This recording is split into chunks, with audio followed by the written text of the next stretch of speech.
there has been a nuclear accident in the Soviet Union, and the Soviets have admitted that it happened. The Soviet version is this.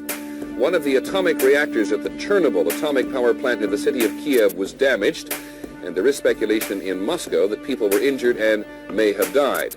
The Soviets may have been fairly quick to acknowledge the accident because evidence in the form of mild nuclear radiation had already reached beyond the Soviet borders to Scandinavia. We begin with ABC's Dean Reynolds. The first word that something was seriously wrong came from this power plant in eastern Sweden, where workers coming on the job registered abnormally high levels of radiation on their bodies.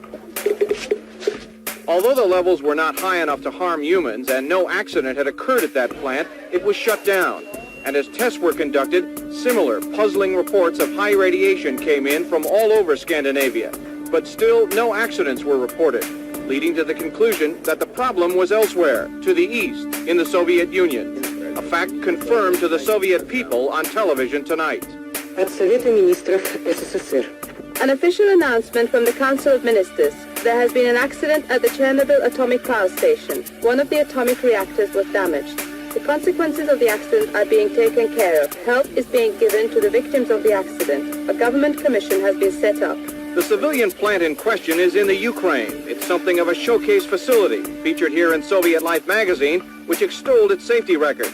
It's near the city of Kiev, population 2.5 million, and about 1,000 miles from Scandinavia, meaning that whatever did occur there, a radioactive cloud headed north across Poland today and into Denmark, where radiation levels were 5 times normal, to Finland 6 times normal, to Norway up 50%, and Sweden illegally high. It's almost certainly the most severe accident that has ever taken place in the short history of civilian nuclear power.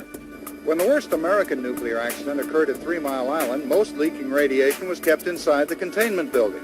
Unlike this Soviet accident, where radiation has been measured 600 to 1,000 miles away. The TMI accident was nothing compared with this. I would speculate that it was very serious. And the reason for that is that they've observed radiation levels 10 times normal from Finland all the way down to Stockholm. McKenzie says the type of radioactive material spotted could only come from the core, meaning the accident was a meltdown or something comparable. At 3 Mile Island, there was a partial meltdown. The loss of cooling water led to fuel getting so hot it melted, but the core was contained by that thick concrete containment building. In the Soviet accident, there would be nothing to stop a meltdown. The hot core could have melted right into the earth. There are indications the accident could have happened several days ago. It would take that long for radiation to drift to Scandinavia and to make the political decision to announce it. You can be sure that the decision to disclose was made at the very highest level, undoubtedly by Gorbachev himself, and probably it took several days for the Soviet leaders to decide how to handle it. Officially, little comment from the president or his aides.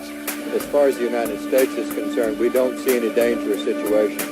The Soviets claim this is their first nuclear accident, but it's known in 1958 a nuclear explosion killed several hundred and left a large area contaminated some 800 miles east of Moscow. Washington sources speculate the accident at Chernobyl had to be very bad, or else the Soviets would never have acknowledged it. Roger Peterson, ABC News, Washington.